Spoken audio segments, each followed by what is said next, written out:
Hey, PARACONOMY Inc. It's fun. What's up?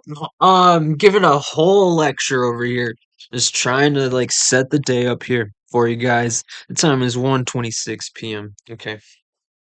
So I've been giving this idea here,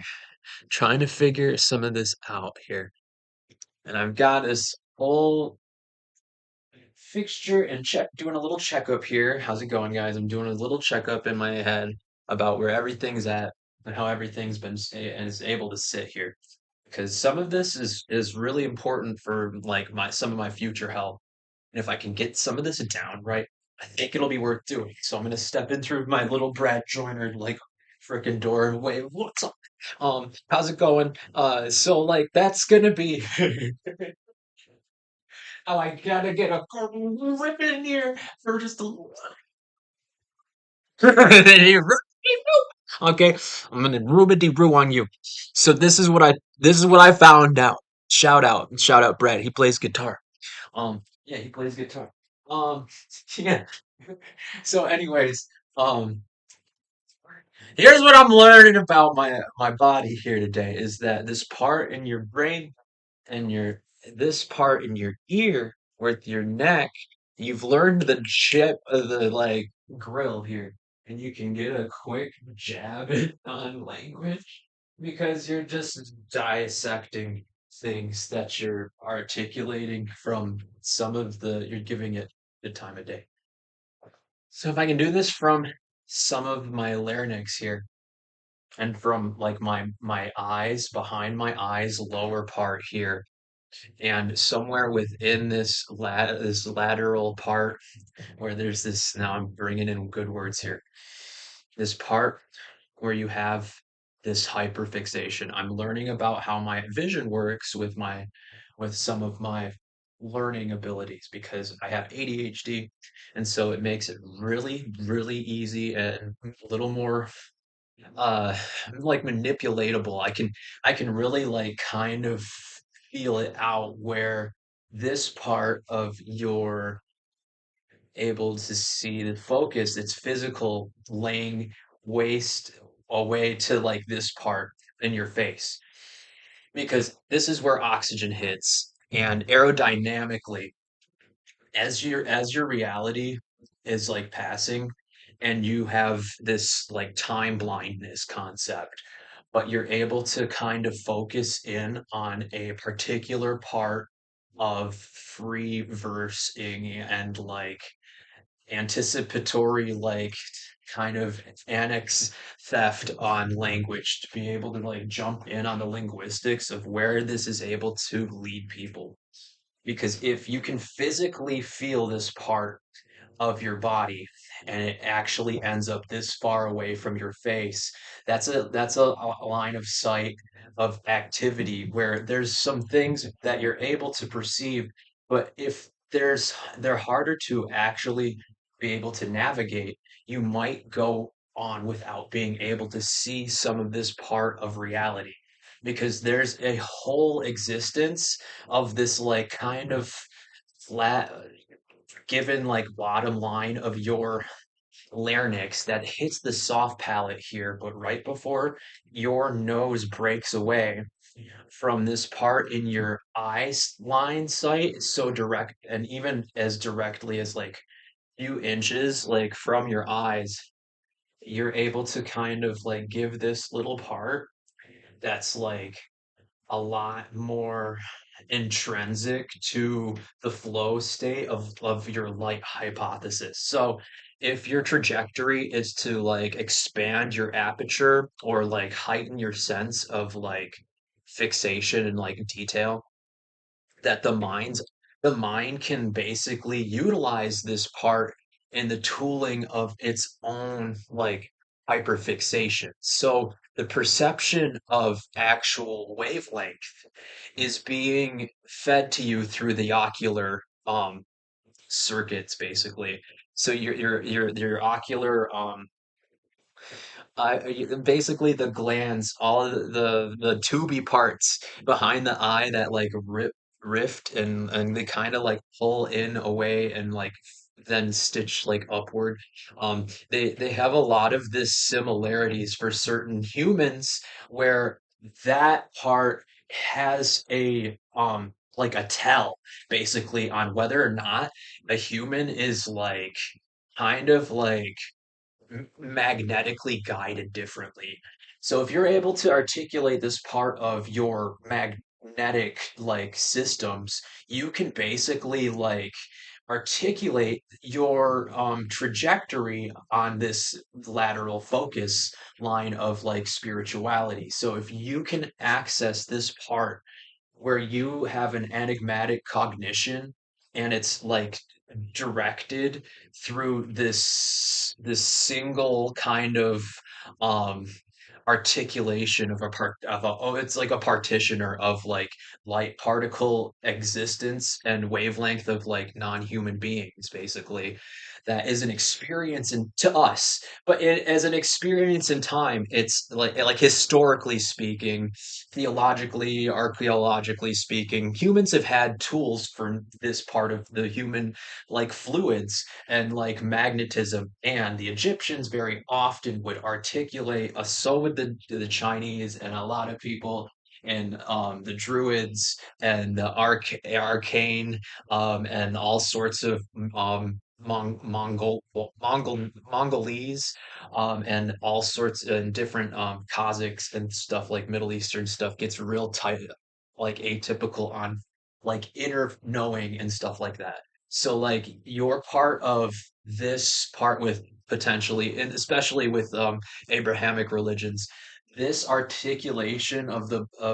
particle being basically gives the human being a sense of like nirvana, basically. So nirvana, and in Buddhism, it's this ascension to Siddhartha and having your spiritual basically bag of tricks being um unburdened from, so it basically blossoms and chrysanthemums into this an asymmetrical sometimes mandala effect. And as you go through the sepses and narcon basically on um your nose scoping area of your eyes, because there's a lot of this fluidity in and out of your displacement of what you're actually being able to um like have a neural response transmission on, and how that's going to affect the amount of like pressure you can take. So back to the actual inner knowing, your senses of liquid, we're big bags of like magnet liquid basically. And so like that's why your blood pressure and having a good sense of why that's going to affect this part of reality has some knowing in it, because if we're able to articulate time acceleration and levitation and other enigmatic um kind of paranormal phenomenon, and then also take into account the amount that we're able to perceive and record from that actual experience, is going to be very, very helpful in articulating how human beings have evolved on this nuanced, like seanced version of their nose outside of their face, basically. It's almost like a big toucan nose, where like, and a lot of it's in a lot of like Greek science and stuff like that, where it's this there's a line of sight and being able to have like a good magnetism. That's why they would like chain people's feet up and have them stare at walls and stuff, because they thought it would, and they would practice really crude science and stuff like that, right?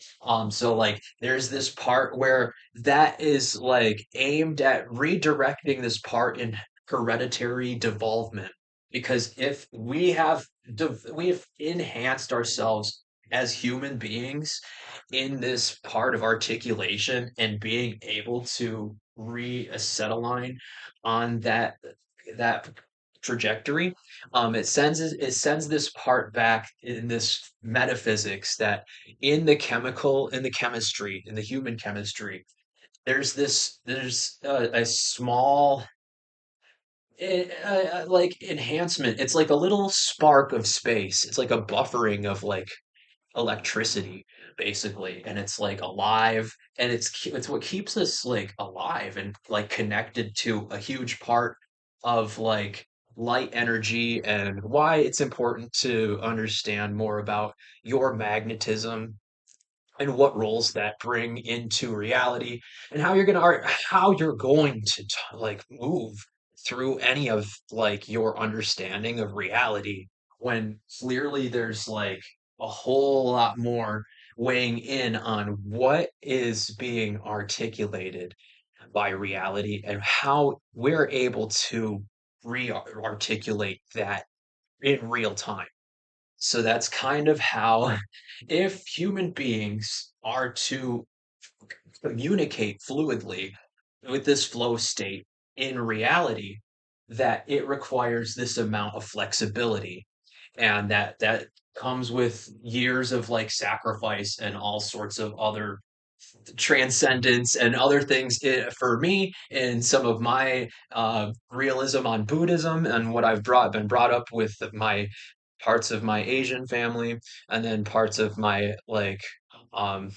you know, Southern family have this more Eastern European Slavic thing like battling going on with divinity. So it could also alter my blood pressure, and spiritually speaking, it could enhance that part of my legacy for that amount of flight and displacement that I'm able to actually displace in reality, utilizing this enigmatic incognition that allows me to access the sort of the sun, basically, in theology. In a lot of old like nomadic cults, they would have this part that ties into like moon cropping and stuff like that. So that is one way shamanistic people would be able to have this part, is comparatively, when people died, they would compare their insides to the roots. And so like the roots and and the people they'd break people open to go see if like, if the like cropping would be right. So this is kind of how we've ended up with some of what's going on here today at all, is that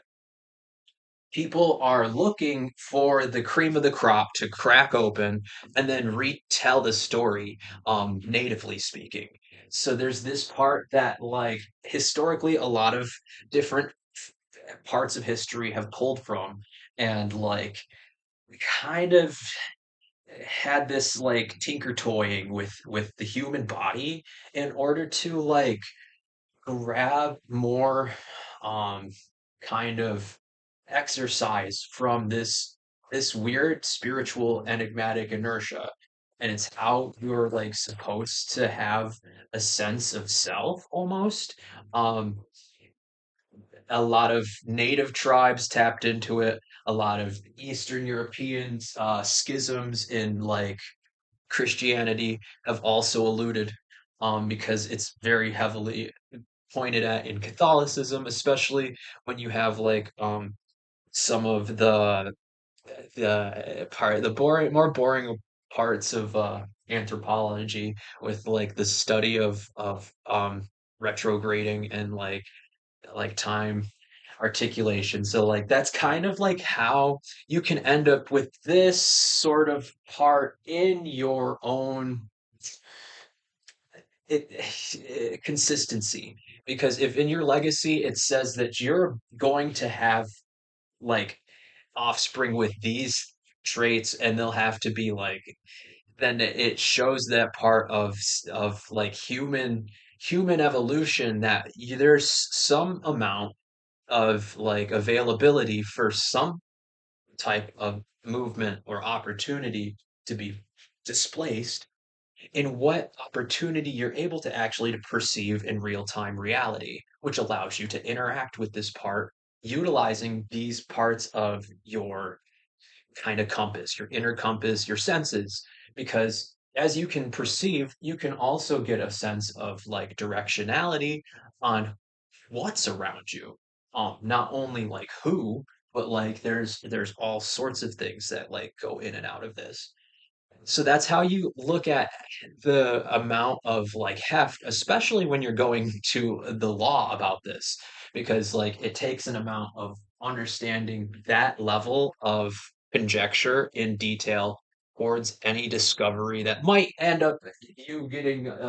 looked at a certain way versus having something that has been just completely misread and then a line and streamlined to the enigmatic knowledge that shows that you can get out of a situation. So that's why when you go past the bar and you break the law or something like that, they have to reallocate the amount of inertia it took and whether or not you were allowed to do that. So that's how the military also works. And like once you can figure out some of these funny details that like they don't really teach in high school that well. Or if they do, it's boring. And like you can't really access the application of this higher functioning part of the brain unless they place you in the right classes and have you articulate these funny things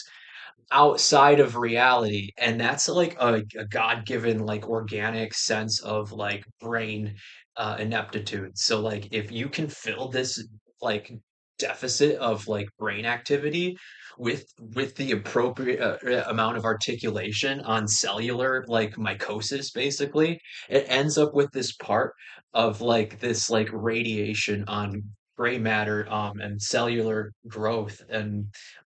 that's kind of how they've been able to refunction and refacet people's like minds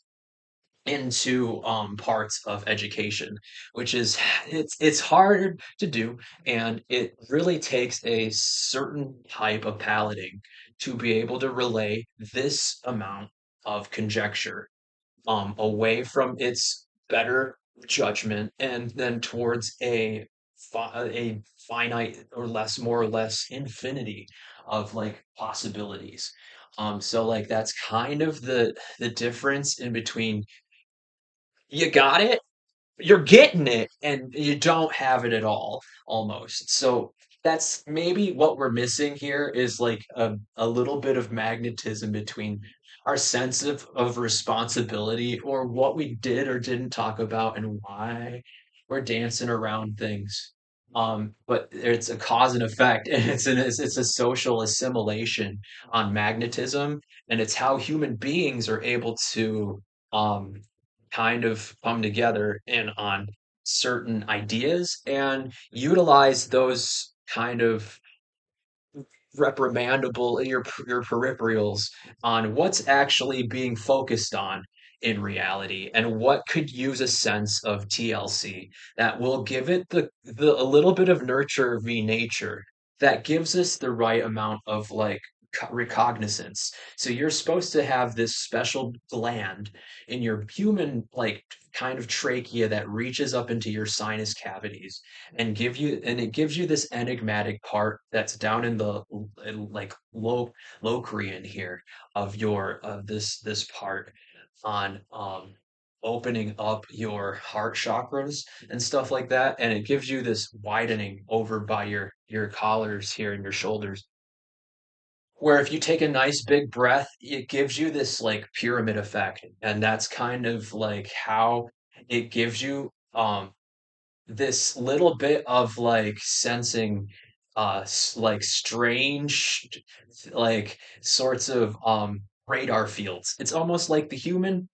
mind can create its own like math to enhance this you and it's within this realm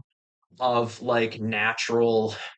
like reactions, and you're basically your mind's focused on picking up the repetition of this difference in your ability to have um reality focused on and then the absence of reality. In a lot of cultures they look at nihilism and the like an existential dread, and so that's like the more where you get maximalism or minimalism sometimes gets peppered in with brutalism, and you get like a lot of different interesting parts there, or you get something more antique and orient. So like that's kind of like where you might find articulation is gets so like in depth with the amount of like sensory input that you're able to take your time to sit with and like learn and discover and like uncover different parts of this in your own like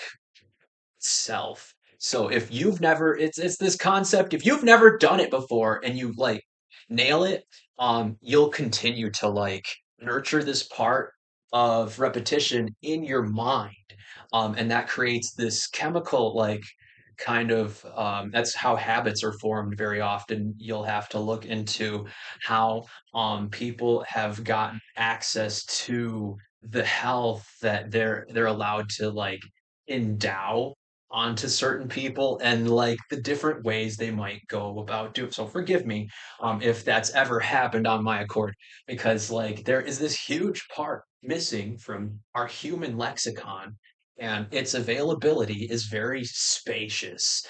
So like I don't like to give it out all over the place all the time, but that's one big reason why it's probably important to like kind of peg in here to understand a little bit about my own like repetition and the amount of like physical displacement that you're able to actually perceive. Because if we're supposed to deal with an amount of civilian disclosure, and if we're being biohacked by aliens, I would like to at least fully have this thing for like humans to have if we're also evolving alongside of some of this exposure to possible otherworldly deities or like sacred dogmatic instruction and like kind of giving breathing life into the right parts of this some of the tracheal aspects within the linguistics, because if you're able to pull more from your eyes in discovery to your nose, and like it hits from your ears back all the way like to your stomach and your heels, and then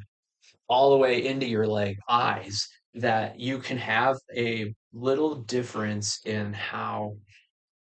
at the anticipatory eventing of your enigmatic and dogmatic restructuring on a cellular level, because we're constantly having to like build parts of our body, so our focus is always going to have flexibility here. And that's maybe why that's a huge part of like trying to figure out how man-made things like time and space and frequency and consistency and habits and stoicisms and beliefs end up in our hands. And there's more or less of this kind of you know like baseline, right? And if we're taking people with speedier, now I'm ADHD, back to the pharmaceutical part. I'm ADHD, and that part gives this part of like chemical fission here that does temporarily turn the concerta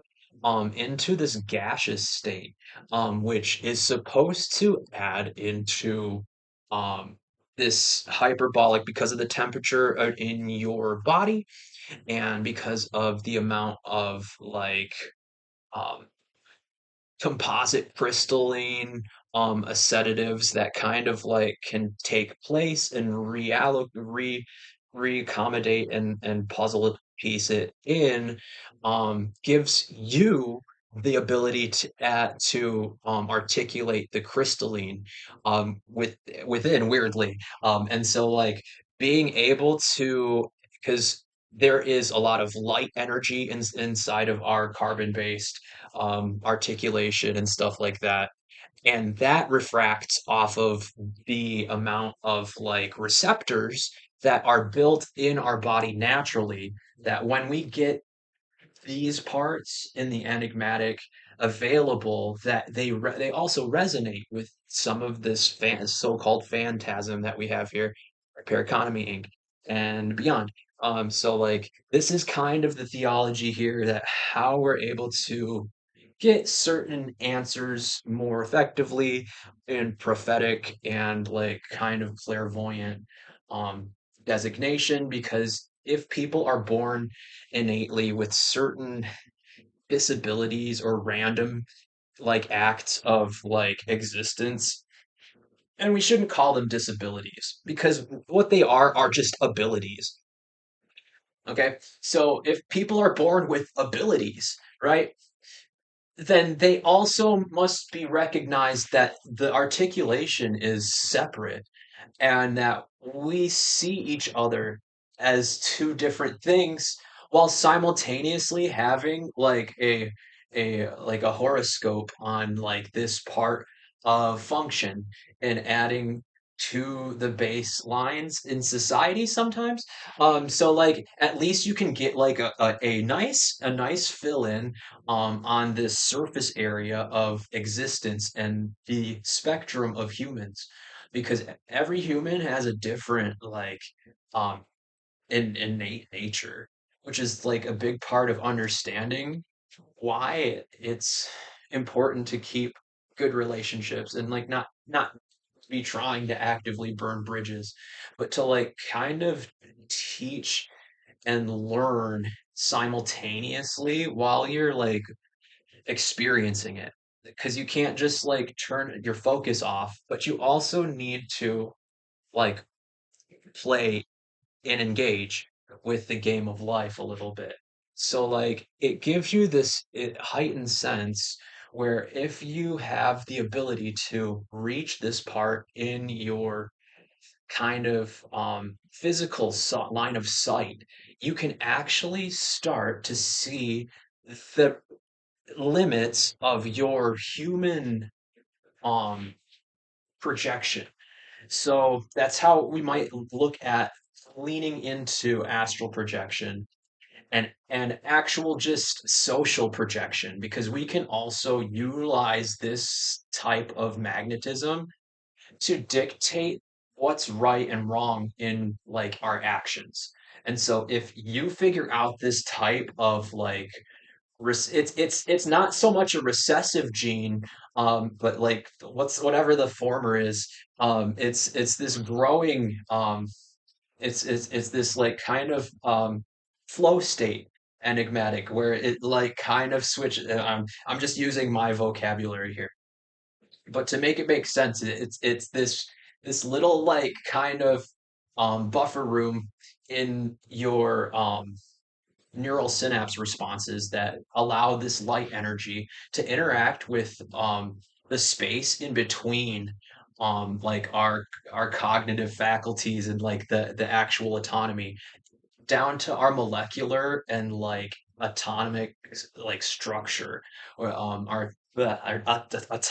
atomic structure here, and it gives this that a little bit of how um we're able to actually experience some of these non-human entities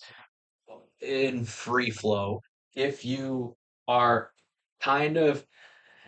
and in psychedelia it's very common for this state of heightened arousal that um gives this little part here some endowment between what sepses and visceral like entombment offer in this part of your cerebellum and your cerebral fluids that hit and articulate in the face in the ocular rift here, that and they end up like partitioning parts of the left frontal and the like back part of your skull and your right hemisphere, and like controlling this part like autonomously in stoicism between right and left. So like as your body's able to like have this lateral, like there's this static thing going on top of the fluid system, so like that gives us like a certain amount of inertia that once you have an understanding of how your brain works and how your body works and all these other things that it's sensible to be able to like like kind of like step down and kind of deaccelerate the amount of inertia and able to create growth. Okay, so a real homey way to look at it, a real wholesome way, is like you give people space to grow love for you. And so like sometimes that requires deacceleration and sort of turning it down a little bit in order to get the other person's love for you to be available. And that's kind of one big reason why you don't stir the pot a lot when things are growing. So, archaically speaking, when they would plant plants and they would study earths alongside of plants and like fields and croppings with the moon, it would give people this sense of like reincognition on what goes missing in and out of this part of the linguistics here. It's more on the um uh this part of I don't know the parts of the body that well, but this part of your archaic like misjudgment here. It's your a- annotations basically in your are where um your brain's reticular formation is able to like pull in um the displacement on like plasma that like articulates itself right around your between your oculars and your sinuses. There's this like this frank up by this like um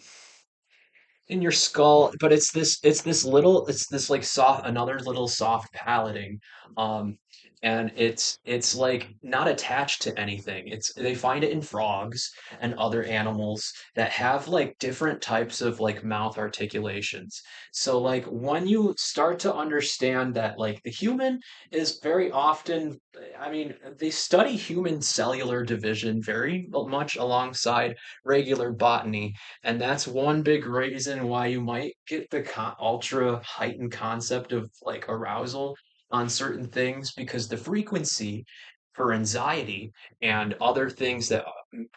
could create this level of needing to articulate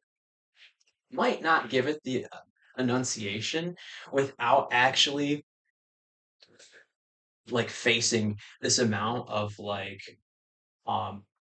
adequacy. So when you're inadequate or adequate, it's this displacement kind of theology, and this is very Rockefellerian. Rockefeller and Henry Ford often would talk about cycling, and that's how some of the engines got conceptualized. So like this is like kind of one big reason why people they give life to the the motor heads and stuff like that, and people who like engines and stuff, because there's this amount of theology that is littered in with, and I shouldn't say littered, but it's painted in very well with how the functioning parts of this yeah, body works. And um these private meetings that some of these big head honchos do have this a lot of discussion on enigmatic north node south node business with basically God, you, and the devil, and like how you can come back and in and out of life. So they often talked with doctors, and those doctors would basically give you rundowns and statistics of after a long time of like trial and error. It gives you this sort of testing line of being able to read legacies and which people will be selected longer by our own government to continue to re-placate the dealings between our enigmatic North and the control of this, because if it's becoming this thing where we all have the capabilities now and we're just now starting to recomposite parts, that it could be playing out that new technology is like a big feature here in being able to kind of give this part of theology and theocracy back into its autonomous roots and give it a grassroots more feel to it, which could be a big undiscovered, like valuable racket of like existentialism for fodder on like things on overdevelopment, societal treatments on the engineering, on our theocracy, on separation of church and state right now, currently on all of the principalities outside of our government's jurisdiction, on religion and spirituality and stuff like that. So this gives Paraconomy Inc. a big gateway for us to actually like pin down the amount of um like laying waste to the separatism of favoritism. So like you give a whole like a whole compartment of this to this, and it turns to gold, more or less, on intellectual property speaking. Metaphorically speaking, you can utilize this part of the human sepses in your neurological brain and addendums here, basically, that lead to up to your tear ducts, and then like below it sends in this part of your face, and it displays it, you're allowed to like unfold yourself. And in Shintoism and samurai like lore, there's this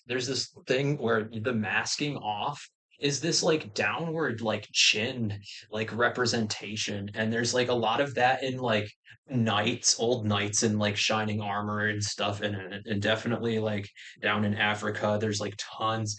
of different things that like have this part of the human like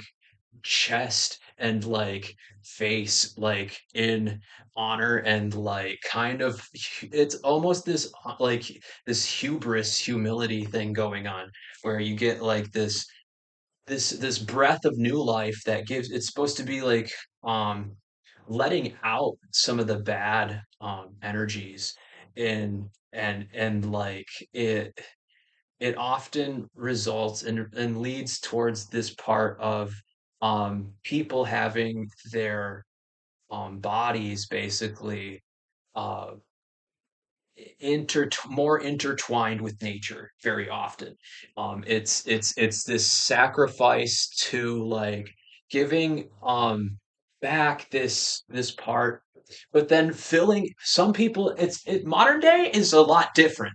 Modern day is a lot different because they fill it up here while they're doing some of that potentially in certain places nowadays, because we have telephones. This is the different the kind of the difference though, is because we now have the capabilities technologically to re-enhance our concepts of human evolution. So if we can sit with parts of our like enigmatic, like good enough for them, it's going to be good enough for me, um, then we can look at a death as a death, as standard. Dying is going to be an inevitability, right? So that's kind of where like I like to look at your lifespan and understanding where people are basically able to I could tell where people are at. And most people who are at that level of high functioning brain mental cognition have these like this part of of faculties um,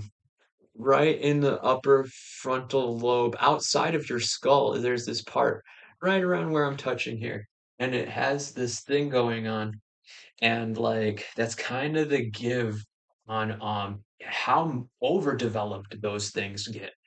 because that's where you'll start to see people are like gaining intellectual access to the functions that like we could just breathe thoughts and like smartness onto people in a sense, um and you're able to like give um, this fashion. You're able to take it on and wear it as like your own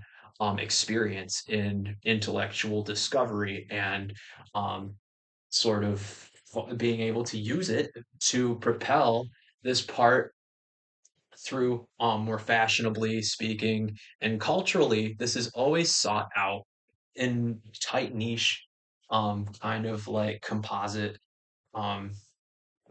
groups where the mm, access is the obvious. It's the obvious path of least resistance, as we could put it politely, and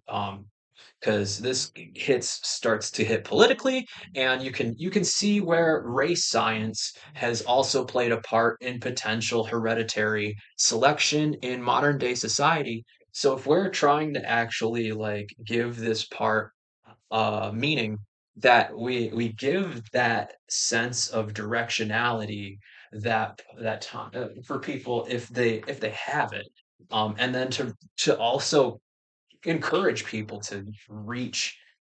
inward to get to that part where you know what you're experiencing is part of your making, and it's not like something else, because it all of a sudden um becomes something different. So consistency is keying into like this part of placation on creating bonds and structures outside of yourself, metaphysically speaking, and how you're able to kind of give it um, that movement and have directionality to some of the intricacies that are outside of our own personal realities, and into like the actual kind of more what we like to think is fact based, um, and kind of cutting way and carving out the right um, mishaps and things to be able to give yourself the longevity, because you want to, if we're going back to legacy and DNA and RNA and giving people life, that they need to look into what it is that they're a part of and how they can make it right with reality as you go, because that's one of the only telltale signs is that you'll stay alive, is that you have part of you is intact with reality, and that's usually at a cost of your gravity. So like it's an interesting way that human beings have been able to articulate their own weight, and so like when you look at surface area and how much weight you're taking up in somebody's story, you can then take accountability over how much that person's capable of taking, both mindful of like how much they've taken and how much more they probably will take without any of this stuff. And then you make room, and then usually, like I said, you give their room to grow, and something is bound to grow. And so people found this out, and they figure it out all the time. And I think that's where maybe there's a schism in modern day like realism. People don't want to live in reality anymore. People are just kind of throwing in the book and being like, I give up. I don't want to know. And they kind of they kind of work from there. So that could be a sense lacking in self and confidence. So if you can give people their space, they can gain access to the right ways in the world that don't paint them out as literature. You give them actual life to pertain to and manifest and continue to with gusto on like the upward fulfillment on the parts of human power, and like if human power is something that we need to look at, as there is successful humans, but then there's less successful humans, and we look at the amount of power they're able to generate, but we're doing it fiscally, then that makes sense that we're looking at these things happening here, and if this is happening this way, then anything that should save biologically speaking will eventually have to surface. So like that's kind of, I like that concept of spiritual court, And then like kind of it gives you this like realm of authority that you know reality is always going to be there. And like if you give yourself check in, you can kind of key upward away from any analytical reinstitutionalization where you might have bad consistency on frequency and the habituals make it feel like that. But if people are just deliberately painting you out to be away, then it makes sense that you gotta slow down. Slow it down. It's a Christmas time. It's 2:11 p.m., guys. It's 4:18. 2025. Guys, thank you for tuning in. Learn about your ADHD, learn about your ancestry, and figure out how to clean up all this mess. There's aliens! Guys, go do mushrooms, legalize mushrooms. Listen to Dead Mouse and Riff Raff!